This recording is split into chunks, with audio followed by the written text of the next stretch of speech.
17h45 sur France News Radio. L'information avec Léandre Patron. Bonjour à tous, ravi de vous retrouver dans ce flash d'information. Nous sommes le vendredi 11 mai. À la une de l'actualité, c'est le tournage d'une nouvelle saison de Koh-Lanta qui a été suspendu après qu'une candidate ait accusé un autre participant d'agression sexuelle. Le point complet à suivre. Des étudiants de Nanterre ont été privés d'examen ce matin sous la pression des bloqueurs. Dans une université, les partiels ont été décalés. Le SAMU de Strasbourg, après la mort de Naomi Musenga, a fait l'objet de menaces. Je vous en parle dans quelques minutes. On fera aussi un point sur la Ligue 1 et sur la météo. À la une de l'actualité, c'est Adventureline Productions qui produit l'émission Koh-Lanta, diffusée sur TF1 depuis 2001, qui a indiqué ce vendredi matin par voie de communiqué qu'une participante de jeu accuse un autre participant d'agression sexuelle, une accusation qui dément le mise en cause. Une accusation que dément le mis en cause.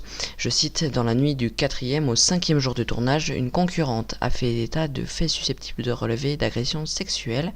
Ces faits sont fortement contestés par le concurrent concerné, précise le communiqué signé par la présidente de la société, Alexia Laroche-Joubert. Le tournage de la prochaine saison a donc été annulé.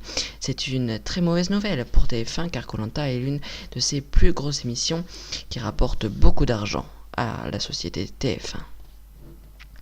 Des étudiants de Nanterre, une centaine de personnes opposées à la réforme de l'université ont empêché ce vendredi des étudiants de Nanterre de passer leur partiel qui avait été délocalisé à Arcueil en raison de la paralysie de leur faculté, suscitant l'indignation du gouvernement. Face aux tensions sur place, l'université de Nanterre a annoncé le report des partiels qui étaient prévus vendredi et samedi à la maison des examens d'Arcueil dans le Val-de-Marne, tout en, je cite, condamnant et en déplorant l'action des bloqueurs.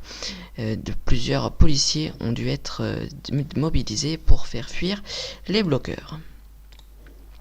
Après la mort de Naomi Musenga, des personnels du SAMU de Strasbourg ont été menacés.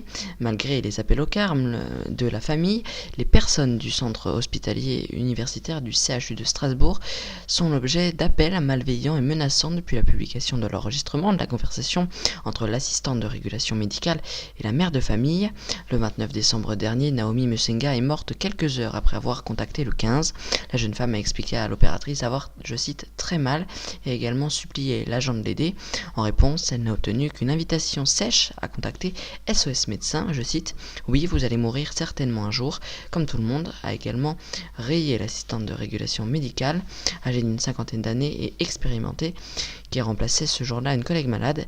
Elle a reconnu aujourd'hui qu'elle avait été très maladroite et elle a été suspendue par le CHU.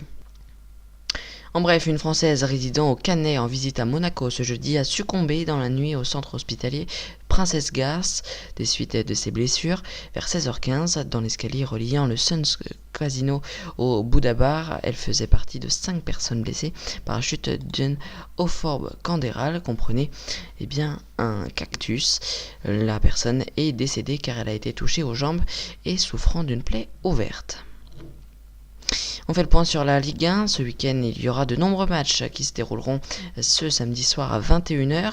Il n'y en aura qu'un seul qui se déroulera ce soir à 20h15, 20h45. Il y aura Guingamp-Marseille. Et puis demain à 21h, il y aura entre autres Strasbourg-Lyon, Montpellier-3 ou encore PSG-Rennes.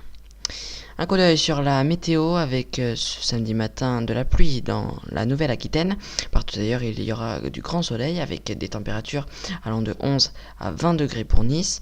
Et puis samedi après-midi, il y aura de la pluie en Île-de-France, en Bretagne, en Normandie et en Occitanie avec même quelques orages. Les températures seront équivalentes avec quand même 26 degrés pour Strasbourg. C'est la fin de cette émission, merci de l'avoir suivi. Prochain rendez-vous avec l'information, c'est demain où j'aurai le plaisir de vous retrouver à 18h pour le JT. Quant à moi, je vous souhaite une très bonne soirée. À demain.